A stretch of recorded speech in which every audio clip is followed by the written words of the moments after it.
एक बार हरे कृष्ण कृष्ण कृष्ण हरे हरे, हरे राम राम राम हरे हरे। भागवत कथा आज से शुरू कर रहे हैं। फिर 15-20 मिनट भागवत पढ़ेंगे, फिर 15-20 मिनट सत्संग कर लेंगे। और कल से थोड़ा टाइमिंग थोड़ा चेंज करेंगे। 6 बजे से पहले मुझे माइक दे देना, क्योंकि दो बातें हैं, भागवत भी पढ़ना और मैं भी 10-1 मिनट जल्दी आ जाऊंगा और ये रोज होगा। अच्छा, भागवत पढ़ने से क्या क्या होता है, कैसे पढ़ना चाहिए, पहले तो आज के दिन हम वो थोड़ा विचार कर लें। और ये भागवत जो है उसका नाम है सुख सागर, श्रीमद् भागवत महापुराण का ये है। उनका जिन्होंने लेखक ने लिखा है, नाम लिखा है सुख सागर, और सुखों का सागर है। आइए, जितना हो सके आज के बाद छुट्टी मत डालना। छुट्टी करनी हो तो 6:30 के बाद कर लेना। ऐसे कहा जाता है कि भागवत क्या क्या मिलेगा, कैसे मिलेगा, क्या करने से मिलेगा, पहले मैं आपका थोड़ा वो बता दूं। अच्छा, ये भागवत कब शुरू करनी चाहिए? वैसे तो सप्ताह विधि भी है, लेकिन सप्ताह विधि के अंदर हम नहीं जा रहे हैं। हम जा रहे हैं सहज में, क्योंकि 7 दिन में तो पूरा होने वाला नहीं है। ये कब पूरा होगा वो भी गुरुओं को पता। गुरु की जब कृपा होगी तब पूरा होगा। गुरुओं की कृपा से शुरू हो रहा है, गुरुओं की कृपा से चलेगा और गुरुओं की कृपा से पूरा होगा। और भागवत है, ये पुराण है, ये पूरे नहीं होते, हमारा जीवन पूरा होता है। फिर अगले जन्म से वापस वो यात्रा शुरू होती है। भगवान श्री कृष्ण ने गीता में कहा है, जहाँ यात्रा हमारी धर्म की पूरी हुई, अगले जन्म में वहां से शुरू होती है। क्योंकि अर्जुन महाराज ने सवाल पूछा था, ये जो किया ये यही पूरा हो जाएगा क्या? तो भगवान कृष्ण ने जवाब दिया है, बोले नहीं, अगले जन्म साथ में जाएगा। और जहाँ यात्रा पूरी की है उसके बाद शुरू होगा। ये अच्छी बात दी गई है। थोड़ा पंडित जी को बुला लो, थोड़ा आराम कर ले, जरूरी है। और ये पहले दिन अतिशय जरूरी है, और उसके बाद तो चलता रहेगा, गुरुओं की कृपा जब तक बनी रहेगी। और एक बात याद रखना, सप्ताह विधि के कुछ नियम ज्यादा हैं, अलग भी हैं। और यहाँ पे हम सहज पढ़ेंगे, जितना समय ने साथ दिया। और हकीकत याद रखना, समय से ही तो सब होता है। समय में हमको धर्म करना है, समय के अंदर धर्म न करो तो फिर पाप तो हो ही जाएगा। सच पूछो ना, इंसान इतना ही कर लेना, अपने पापों से थोड़ा दूर हो जाए, थोड़ा दूर हम हो सकते हैं और पूरा तो परमात्मा करा सकता है। ये याद रख लेना, शुरुआत हमको करनी है और पूरा परमात्मा कराएगा। तो भागवत विधि है, उसके अंदर क्या क्या विधि है, कब शुरू करनी चाहिए। ऐसा भगवान विष्णु भगवान ने कुछ ब्रह्मा को कहा है, वो क्या कहा है उसके अंदर भी हम थोड़ा देख लेंगे। पहले आज हम वो देख लेंगे कि भगवान विष्णु ने भागवत के लिए क्या कहा है ब्रह्मा को। और वैसे ब्रह्मा विष्णु का पुत्र भी है। आप लोग ये पुत्र कैसे है? ब्रह्मा कहाँ से आए हैं? विष्णु भगवान के नाभि में से, एक तरह से उनके पुत्र ही हुए ना, ब्रह्मा उनके पुत्र हैं। और वो पुत्र को, अच्छा पुत्र को हम क्या क्या देते हैं, पूरी मिलकर दे देते हैं ना। बाप बेटे को बताता भी है कि मैंने कुछ क्या पाया, कितना जमा किया और कहाँ रखा है, वो सब बता देगा। विष्णु भगवान ने भी सब कुछ ब्रह्मा को बता दिया और ब्रह्मा जी ने सुन लिया, और वो ही हम आज सुन लेंगे। आज के लिए सिर्फ शुरुआत होगी, और शुरुआत कल से भी होगी। वैसे तो कल का पहले श्लोक से चालू होगा, और आज हमारे महाराज स्वामी आरंभ करेंगे। आइए, अच्छा कजे तो करना तो फिर सही ढंग से बोलो, सदगुरुदेव भगवान की जय। अच्छा सर आइए, आप अच्छो तुलसी भाई, अरे अच्छो 2 मिनट शर्म मिलाई अच्छी है, बेन का मन में शर्म न होते तो वो 3 दफा सोचो सुठे कम में एॾा दफ़ा थोड़ी चवणो पवंदो आहे। बोले सदगुरुदेव भगवान की जय। बोले भागवत महापुराण की सच्चिदानंद भगवान की जय। कृष्णाय वासुदेवाय हरहे परमात्मने प्रणतः क्लेशनाशाय गोविंदाय नमो नमः। सच्चिदानंद रूपाय विश्वोत्पत्त्यादिहेतवे आपत्रय विनाशाय श्रीकृष्णाय वयं नमः। श्रीकृष्णाय वयं नमः। निशोकमानं गतरागदेशं ज्ञानेकसूर्यं जगदेकवन्द्यम् अध्यात्मलीनं विनिवर्तकामं श्रीरामं शरणं प्रपद्ये। श्रीरामं शरणं प्रपद्ये। बोले सद्गुरुदेव भगवान की सच्चिदानंद भगवान की भागवत महापुराण की व्यास जी महाराज की जय। आज के आनंद की करिए प्रारंभ। आइए 1 मिनट हरिनाम संकीर्तन। हरे कृष्णा कृष्ण कृष्ण हरे हरे हरे राम राम राम हरे हरे हरे कृष्णा कृष्ण कृष्ण हरे हरे हरे राम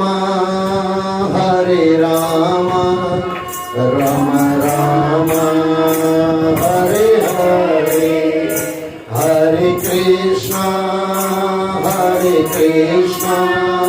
कृष्ण कृष्ण हरे हरे हरे राम राम राम हरे हरे राम राम हरे हरे राम राम हरे हरे। बोलो श्री कृष्ण भगवान की जय। आज के आनंद की जय। और हम सब ज्यादातर सिंधी हैं, इसके लिए आयो लाल कयो झूले। सत्य सनातन धर्म की जय। आइए भागवत विधि, मैंने आपको पहले कहा सप्ताह विधि भी होती है, लेकिन वो विधि थोड़ी अलग होती है। और सहज में अगर आपको पढ़ना है तो उसके लिए मैं थोड़ा आपको भागवत के हिसाब से ही वहां से ही निकाल के आपको बता रहा हूँ। यद्यपि भगवान की वंदना और पूजा के लिए भाव ही महत्वपूर्ण हुआ करते हैं। सबसे पहले चाहिए भाव। भाव नहीं है तो कोई भी ग्रंथ आपको कुछ नहीं दे सकता। इसके लिए सबसे पहले भगवान की वंदना और पूजा के लिए भाव ही महत्वपूर्ण हुआ करते हैं।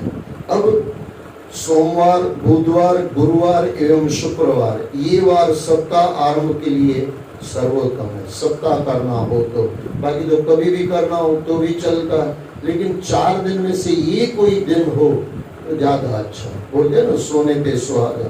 तो 4 दिन बता गए, सोमवार, बुधवार, गुरुवार और शुक्रवार। आज का दिन भी मिल गया, बुधवार है, और कल तो गुरुओं का दिन है। गुरु और हमेशा साक्षी, गुरु के साक्षी में बैठ के हम पढ़ेंगे और श्रवण करेंगे। तिथि, वार और नक्षत्र का विचार करने के साथ ही यह भी देख लेना चाहिए कि शुक्र या गुरु अस्त, बाल अथवा वृद्ध तो नहीं है। कथा आरंभ का मुहूर्त भद्रादि दोषों से रहित होना चाहिए। ये कुछ पंचांग का विषय है, लेकिन इतना ज्यादा न जाते हुए सही कार्य जब भी करो मुहूर्त अच्छा ही होता है, और बुरा कार्य जब भी करो बुरा ही मुहूर्त होता है। याद रख लेना। इसके लिए कौन से महीना ये भी सुन लेना। आषाढ़, श्रावण, सावन मास जो चल रहा है, आषाढ़, श्रावण, भाद्रपद, अश्वनी, कार्तिक और मार्गशीर्ष यानी अगन महीना, ये मास कथा आरंभ करने के लिए श्रेष्ठ बताए गए हैं। सावन महीना चल रहा है, ताली बजा गई, ये सब संयोग मिलते जाते हैं। और हमारे तुलसीदास के लिए, तुलसीबाई के लिए ताली बजाओ, क्योंकि ये उन्होंने कहा था कि ऐसा कुछ करें, और अच्छी बात है। और आइए उसके बाद, वैसे तो बीच में मैं छोड़ रहा हूँ क्योंकि सप्ताह का विधि है, तो सप्ताह तो हम कर नहीं रहे हैं, इसके लिए उसके अंदर वैसे भी कुछ भी करो तो सहज करो, किसी में बंधे मत जाओ। हाँ, कभी मौका मिला तो सप्ताह भी देख लेंगे, ऐसा कभी परमात्मा ने मौका दिया तो 7 दिन बैठेंगे, लेकिन उसमें क्या होता है 3 घंटे सुबह 3 घंटे शाम को 6 घंटे, तब जाके भागवत को आपको कुछ ले पाओगे, मैं कुछ दे पाऊंगा और आप कुछ ले पाओगे। 6 घंटे, यहाँ तो आधे पौने घंटे के अंदर, वो तो फिर सहज में चलाना पड़ेगा। अच्छा, कहाँ करना चाहिए? नदी का तट, उपवन यानी बगीचा, देव मंदिर, ये देव मंदिर है कि नहीं है? गुरु है तो है ही है देव। अच्छा, यहाँ पे तो 2 है, गुरुद्वारा भी है, देव मंदिर भी है, 2 in 1 हो गया। देव मंदिर अथवा अपना निवास। अच्छा, ये अपना निवास भी है ना, शिष्यों का निवास है, गुरु यहाँ पे हैं और हम गुरु के हैं, तो अपना निवास भी हो गया। ये कितनी बातें मिलती आती है। अपना निवास, ये सभी कथा के लिए उपयोगी स्थल है, यानी यहाँ से ये सब अच्छा सुना जा सकता है और बताया जा सकता है। अच्छा, श्रोताओं की कुछ नियम। श्रोता प्रतिदिन 1 बार हविष्यान भोजन करे। अच्छा, हविष्यान भोजन क्या होता है उसका आगे बताया गया। हल्का भोजन करने से आलस्य प्रमाद का प्रभाव तन मन पर नहीं होता, ये हमेशा के लिए कर लो।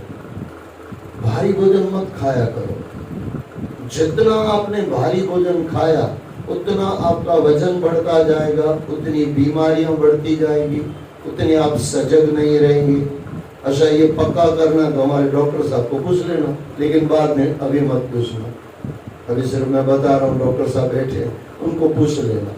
अच्छा, ये भी याद रख लेना, ऐसे कहा जाता है जिंदगी भर आपको 1 रोटी की भूख हमेशा बाकी रहनी चाहिए। भरपेट कभी न खाओ, हल्का खाओ और भरपेट कभी न खाओ। इसके लिए यहाँ पे जो गुरुओं ने कहा कि बराबर सुनने जैसा है, हल्का भोजन करने से आलस्य प्रमाद का प्रभाव तन मन पर नहीं होता, इसलिए गरिष्ठ भोजन यानी भारी भोजन से यथासंभव बचे। और उसके बाद गुरु कह रहे हैं कथा श्रवण के बाद भोजन करना ज्यादा अच्छा रहता है। ये तो हमारे लिए कठिन है क्योंकि दोपहर का खाना तो आप खा के ही आओगे, लेकिन काफी समय हो जाता है तो कोई दिक्कत नहीं है, 3-4 घंटे हो जाता है।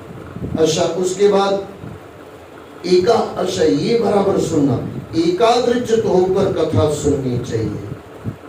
भाव होगा ना तो एकाग्रचित हो जाएगा, भाव नहीं होगा। अच्छा, हमारा काम है भाव से बैठना, एकाग्रचित गुरु करा लेते हैं। गुरु कहते हैं एकाग्रचित से बैठना है, लेकिन वो कैसे होता है उसका मैंने आपको जवाब दिया, भाव से बैठना। मुझे भागवत सुननी है, जितनी देर यहाँ से चल रहा है उतना मुझे बराबर सुनना है और जीवन में कुछ ले लेना है। इसके लिए एकाग्रचित होकर कथा सुननी चाहिए। जितने दिन कथा सुने, धन स्त्री पुत्र घर एवं लौकिक छोड़ देना है क्या? बोले नहीं, लाभ के समस्त चिंताएं त्याग देनी है। कुछ मिल जाए इनमें से या उनमें से मैं कुछ ले लूं या उनको कुछ दे दूं दुनिया से लेके, नहीं, लौकिक लाभ छोड़ देना है। ये तो थोड़ा कम ही हो तो बहुत अच्छा। साहेब इतना दीजिए जामे कुटुंब समाज, मैं भी भूखा ना रहूं, साधु न भूखा गया। अच्छा, दूसरा, काम क्रोध मद मान ईर्षा लोभ दंभ मोह तथा द्वेष से दूर रहें। इनसे जितना हो सके थोड़ा दूर रहे। प्रयास हमारा होगा, कृपा गुरुओं की होगी। वेद वैष्णव ब्राह्मण गुरु गौ व्रती स्त्री। अच्छा, व्रती आपको समझ में नहीं आएगा, जो हमेशा व्रत में रहता है, फिर कोई भी व्रत हो, परमात्मा तरफ चलने का व्रत, सच बोलने का व्रत, किसी को नहीं दुखाने वाला, ऐसे कई आदमी आपको मिलेंगे, उनके कुछ नियम होते हैं, वो व्रत में चलते हैं। व्रती स्त्री, राजा तथा महापुरुषों की कभी भी भूलकर भी निंदा न करे। और ये इसके लिए तो हमेशा भागवत सुने तो भी छोड़ देनी चाहिए, और कभी मौका न मिले सुनने का तो भी छोड़ देना चाहिए। ये छोड़ देनी चाहिए चीजें। और आगे, मन में सत्य, शौच, दया, मौन, सरलता, विनय तथा उदारता को स्थान दे। मन में अगर ये होगा ना, क्या मन में सत्य और शौच, दया, मौन, सरलता, विनय तथा उदारता को स्थान दे, इतना करना है, इतना श्रोताओं के लिए है। और आगे मैं आज ये बता रहा हूं, विष्णु भगवान ने ब्रह्मा को कुछ कहा है। क्या कहा है भागवत के लिए? कुछ श्लोक है, उनके अर्थ में सिर्फ ले रहा हूं, ध्यान से सुनना और हमारे काम के हैं। जग विख्यात श्रीमद् भागवत नामक पुराण का प्रतिदिन श्रद्धा युक्त होकर श्रवण करना चाहिए, यही मेरे संतोष का कारण है। कौन कह रहा है? विष्णु भगवान कह रहा है। किसको कह रहा है? किसको कह रहे हैं? ब्रह्मा महाराज को कह रहे हैं। यानी पक्की बात होगी तो कह रहे हैं ना।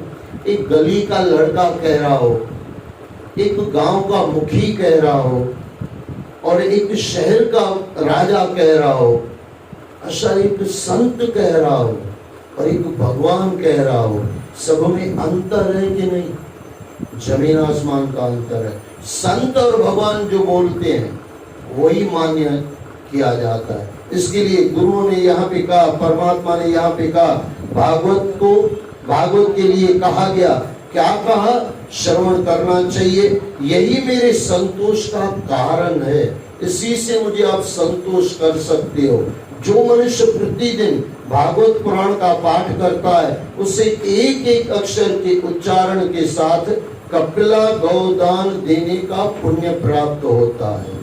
यहाँ बैठ के आप गौदान हो जाएगा आपका, और उसका जो पैसा वो मुझे दे देना। नहीं, मुझे नहीं, साइयों के दरबार में आपको जो भी चाहिए। एक नियम ये भी बना लेना, कोई बुरा मत समझना, मुझे नहीं चाहिए, यहाँ पूरा हो जाए, फिर जो भी आपकी इच्छा हो गुरुओं की पेटी में डाल देना। क्योंकि कहा जाता है कि मुफ्त में लिया नहीं जा सकता, वो बराबर बचेगा। और आप देते भी हो, ऐसे नहीं कि मैं खाली कह रहा हूँ, आप देते हो, इसके लिए मैंने आपको कहा। नहीं देने वाले को कहने की जरूरत नहीं है, जो देता है उसको ही कहा जाता है। तो एक एक अक्षर के उच्चारण के साथ कपिला गौदान देने का पुण्य प्राप्त होता है। अच्छा, यहाँ पे लिखा है उच्चारण, लेकिन सुनना भी उतना ही फल देता है। उच्चारण मैं कह रहा हूँ, आप सुन रहे हो, बात एक ही है। जो प्रतिदिन भागवत के आधे श्लोक या चौथाई श्लोक का पाठ अथवा श्रवण करता है, उसे 1000 गौदान का फल मिलता है। 1000 गौदान। पुत्र, ब्रह्मा जी को कहते हैं विष्णु भगवान, पुत्र, जो मनुष्य प्रतिदिन पवित्र चित्त होकर भागवत के एक श्लोक का पाठ करता है, वह 18 पुराणों के पाठ का फल पा लेता है। ताली बजाइए विष्णु भगवान के लिए। ये हमारे लिए भी कहा जा रहा है और उनको भी कहा जा रहा है, ब्रह्मा जी महाराज को। और जहाँ नित्य मेरी कथा होती है, जहाँ नित्य मेरी कथा होती है, वहाँ विष्णु आदि पार्षद, प्रहलाद आदि विद्यमान रहते हैं। जो मनुष्य सदा मेरे भागवत शास्त्र की पूजा करते हैं, वे कली के अधिकार से अलग हो जाते हैं। यानी हमको कलयुग सताएगा नहीं, कलयुग से हम बाहर चले गए।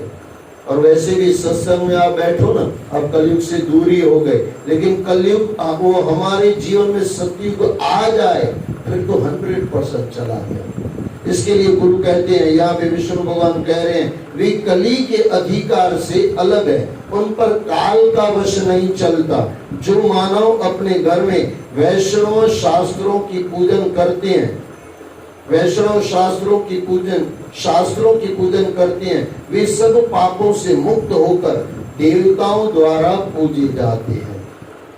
आजकल उनको ऐसे ही बहुत लगता है कि उसने मुझे मान नहीं दिया, उसने मुझे मान नहीं दिया। अगर सचमुच मान चाहिए ना, भागवत में प्रवेश कर लो, भागवत को बराबर सुन लो, देवताओं आपको मान देंगे। और क्या चाहिए भाई? और आगे गुरु कहते हैं, आगे विष्णु भगवान कह रहे हैं, जो कलयुग में अपने घर के भीतर प्रतिदिन भागवत शास्त्र की पूजा करते हैं, वे कली से निडर होकर ताल ठोंकते और उछलते कूदते हैं। मैं उन पर अत्यंत प्रसन्न रहता हूँ। पुत्र, मनुष्य जितने दिनों तक अपने घर में भागवत शास्त्र रखता है, उतने समय तक उसके पितृ दूध, घी, मधु और मीठा जल पीते हैं। पितरों का लोक है, आपने सुना होगा। इतना करने से पितरों को इतना सब मिलेगा। अच्छा, पितरों को इतना सब मिलेगा तो हमको कुछ मिलेगा कि नहीं? उनकी आशीर्वाद मिलेगी और उनकी आशीर्वाद से आनंद हो जाएगा। अच्छा, ये कौन कह रहे हैं? विष्णु भगवान कह रहे हैं। ये कोई गली का लड़का नहीं कह रहा है, ये याद रख लेना। विष्णु भगवान कहे, संत महात्मा कहे, गुरु कहे, उनकी बहुत समझो ये होता है तो हमारे जीवन में उतारने के लिए कहा गया है। आइए आगे में हम प्रवेश करें। जो लोग विष्णु भक्त पुरुष को भक्ति पूर्वक भागवत शास्त्र समर्पण करते हैं, वे हजारों करोड़ों कल्पों तक मेरे वैकुंठ धाम में वास करते हैं। भागवत देने का बहुत बड़ी बात है। किसी को भागवत आप दे दो, नाम से मैं नहीं बता रहा हूँ, यही हमारे एक भाई साहब बैठे हैं और ये देते रहते हैं। नाम किसी का नहीं लेना चाहिए, लेकिन उनकी जबरदस्त है कि भाई कोई पुराण पढ़े। नमस्कार है ऐसे महापुरुषों को। क्या फल मिलता है? करोड़ों कल्पों तक मेरे वैकुंठ धाम में वास करते हैं। भागवत देने से, खाली भागवत नहीं, रामायण हो, कोई भी ग्रंथ, जो लोग सदा अपने घर में भागवत शास्त्र का पूजन करते हैं, वे मानो एक कल्प तक के लिए संपूर्ण देवताओं को तृप्त कर देते हैं। आप रोज जब आओगे ना तो यहाँ पे पुराण पढ़ा होगा, मैं 5-10 मिनट आपके साथ ही आऊंगा। अब ये पुणे के आसपास आ जाऊंगा, भागवत यहाँ पे विराजमान होगा, माथा टेक के आप बैठ जाना। ये उनका पूजन हो गया। घर पे करो कि यहाँ पे करो, बात एक ही है। आइए थोड़ा आगे बढ़े। यदि अपने घर पर भागवत का आधा श्लोक या चौथाई श्लोक भी रहे तो यह बहुत उत्तम बात है। यदि अपने घर पर भागवत का आधा श्लोक या चौथाई श्लोक भी रहे तो यह बहुत उत्तम बात है। उसे छोड़कर सैकड़ों और हजारों तरह के अन्य ग्रंथों के संग्रह से भी क्या लाभ है? यहाँ भागवत की महिमा कही जा रही है। सब ग्रंथों से कुछ आगे कोई ग्रंथ हो तो भागवत है। और कलयुग में जिस मनुष्य के घर में भागवत शास्त्र मौजूद नहीं है, उसे यम से कभी छुटकारा नहीं मिलता। यानी ये भागवत घर में होनी चाहिए। जब आपको समय हो, 1-2 श्लोक, 1 अध्याय रोज पढ़ना चाहिए। इस कलयुग में जिसके घर भागवत शास्त्र मौजूद नहीं है, उसे कैसे वैष्णव समझा जाए? वह तो चांडाल से बढ़कर नीच है। राम राम। लोकेश ब्रह्मा पुत्र मनुष्य को सदा मुझे भक्ति पूर्वक संतुष्ट करने के लिए अपना सर्वस्व देकर भी वैष्णव शास्त्रों का संग्रह करना चाहिए। इस शास्त्र हमारे बहुत गजब है। जीवन को सफल बनाने के लिए शास्त्र अतिशय जरूरी है। जीवन में तो सफल हम कमा के बन जाते हैं, लेकिन जीवन को सफल बनाना इन ग्रंथों के द्वारा ही होता है, इन गुरुओं के चरणों में बैठ के होता है। कलयुग में जहाँ जहाँ पवित्र भागवत शास्त्र रहता है, वहाँ वहाँ सदा ही मैं देवताओं के साथ उपस्थित रहता हूँ। देवताओं के लिए ताली बजाओ भाई। यहाँ पे भागवत है तो देवता सब आ गए, और वहाँ पे गुरु का भी वास है, ये बहुत बड़ी बात है। और यहाँ नहीं, यही नहीं, वहाँ नदी, नद और सरोवर रूप में प्रसिद्ध सभी तीर्थ वास करते हैं। 33 करोड़ ये जो तीर्थ हैं, 68 तीर्थ, उनके लिए ताली बजाओ। 33 करोड़ देवी देवता और 68 तीर्थ सभी यहाँ वास करते हैं। गंगा माता भी आ गई, बोलो गंगा माता की जय। संपूर्ण यज्ञ 7 पुरियों और सभी पावन पवित्र यहाँ वहाँ संपूर्ण यज्ञ 7 पुरियों और सभी पावन पवित्र वहाँ नित्य वास करते हैं। जहाँ भागवत कथा होती है, जहाँ भागवत होता है। लोकेश, यह धर्म और विजय के लिए तथा पाप क्षय एवं मोक्ष की प्राप्ति के लिए धर्मात्मा मनुष्य को सदा ही मेरे भागवत शास्त्र का श्रवण करना चाहिए। यह पावन पुराण श्रीमद् भागवत आयु, आरोग्य और पुष्टि को देने वाला है। ये बराबर सुन लेना, आयु, आरोग्य और पुष्टि को देने वाला है। ये क्या है? फिर जब हम सत्संग में आएंगे उसको श्रवण करेंगे। इसका पाठ अथवा श्रवण करने से मनुष्य सब पापों से मुक्त हो जाता है। और लोकेश, जो इस परम उत्तम भागवत को न सुनते हैं और न सुनकर प्रसन्न ही होते हैं, उनके स्वामी सदा यमराज ही हैं। यानी यमराज उनको ले जाते हैं, वे सदा यमराज के ही वश में रहते हैं। यह मैं सत्य सत्य कह रहा हूँ पुत्र, जो मनुष्य सदा ही विशेषकर एकादशी को भागवत सुनने नहीं जाता, उससे बढ़कर पापी कोई नहीं है। मौका मिले ना कभी आप इधर उधर हो जाओ, लेकिन एकादशी को मत छोड़ना। और आपको कहीं नहीं मिले ना, घर में भी पुराण नहीं है, आजकल तो ये मोबाइल मारा सब कुछ दे रहा है। यूट्यूब खोल देना, भागवत का जो भागवत पुराण लिख बोल देना और जो श्लोक आ जाए पढ़ लेना, उसका अर्थ समझ लेना, हो गया भागवत का अध्ययन। और वो खास एकादशी के दिन जरूर करना, हो सके तो रोज करना, लेकिन कम से कम एकादशी महीने में 2 बार जरूर करना। और आगे जिसके घर में एक श्लोक, आधा श्लोक अथवा श्लोक का ही उच्चारण लिखा रहता है, उसके घर में मैं निवास करता हूँ। कभी हो सके तो कहीं लिख के रख दो, पैसे बहुत रख लिए और देख लिया कुछ ज्यादा मिलता नहीं है। मिलता है क्या? मन को शांति मिलती है। 3 लाख घर में पड़े हैं, मन की शांति है। और वैसे तो मन तो दुखी हो जाता है। लेकिन एक चीज है, कोई श्लोक घर पे लिखा रहा होगा, कोई लड़का आपका पढ़ लेगा, आनंद आ जाएगा। और इसको थोड़ा जब हम सत्संग में आएंगे तो इसको बराबर श्रवण करेंगे।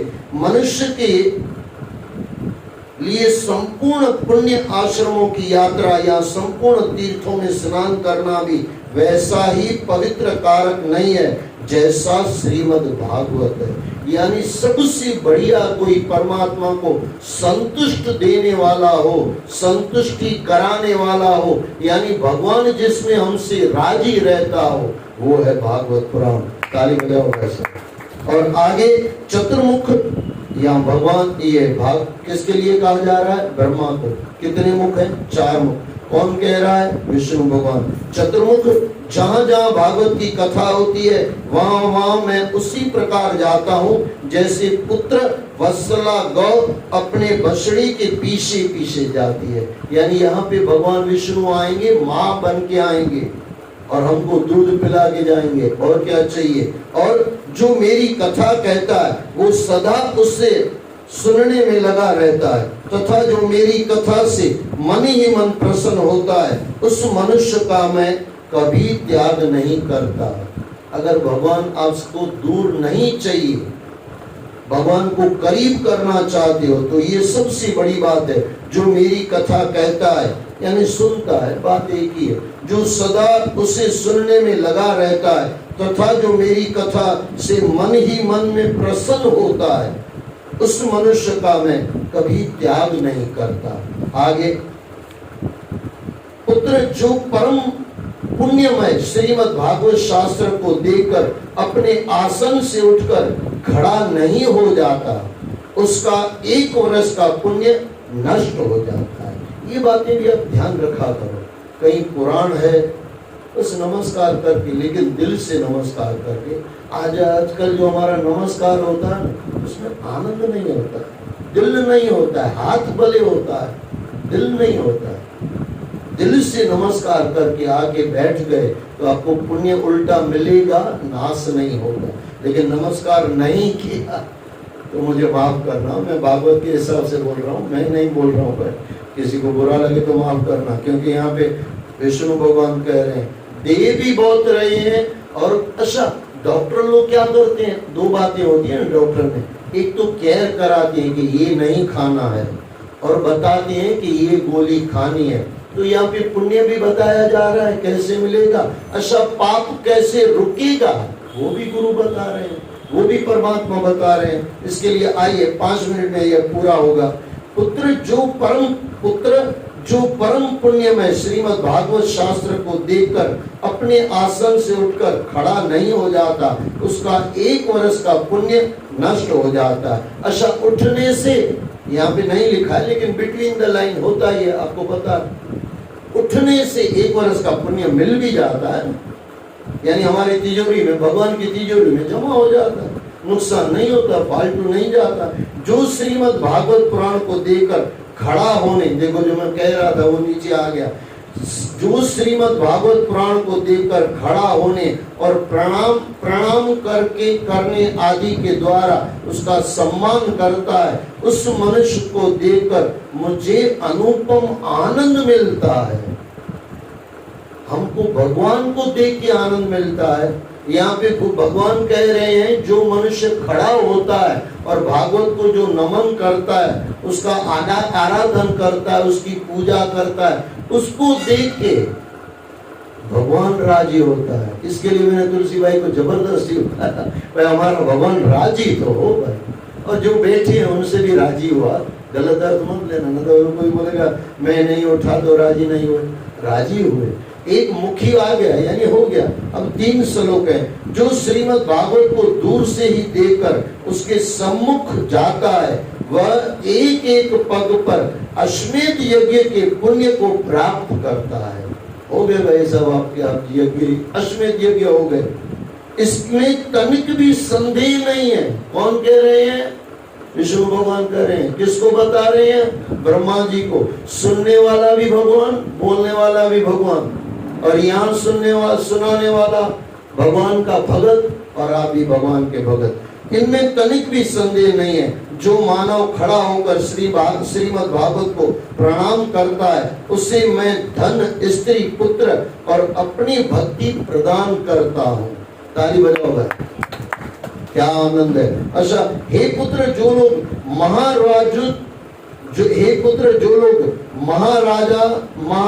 जोचित सामग्रियों से युक्त होकर, हे पुत्र जो लोग महाराज जोचित सामग्रियों से युक्त होकर भक्ति पूर्वक, यानी जो सामग्री होती है वो लेके गुरुओं के चरणों में, भागवत के चरणों में आता है, भक्ति पूर्वक श्रीमद् भागवत की कथा सुनते हैं, मैं उनकी वशीभूत हो जाता हूँ। यानी कुछ भी देना, मैंने पहले ही आपको कहा, फिर वो प्रेम भी दिया जा सकता है।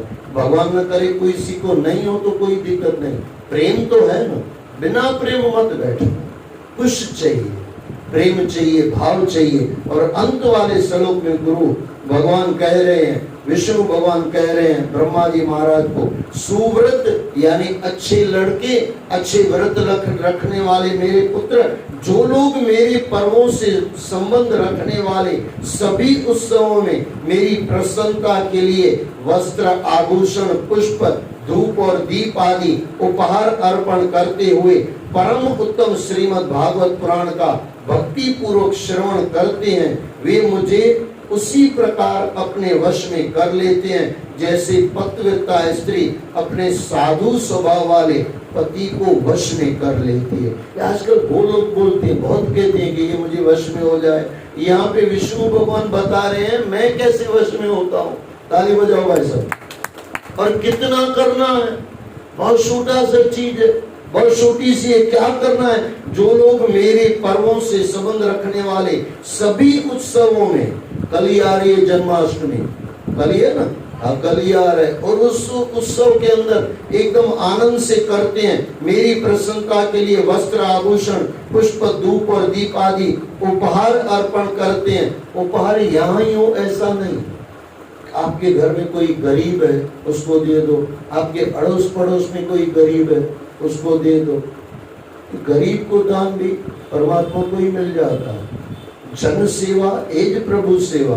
और आपको जहां इच्छा हो, हम क्यों रोके, जहां आपकी इच्छा हो, आदि उपहार अर्पण करते हुए परम उत्तम श्रीमद् भागवत पुराण का भक्ति पूर्वक श्रवण, ये आप कर रहे हो, ये अच्छी बात है और रोज करना है, करते हैं, वे मुझे उसी प्रकार अपने वश में कर लेते हैं। भगवान को वश में करना बहुत बड़ा आनंद की बात है।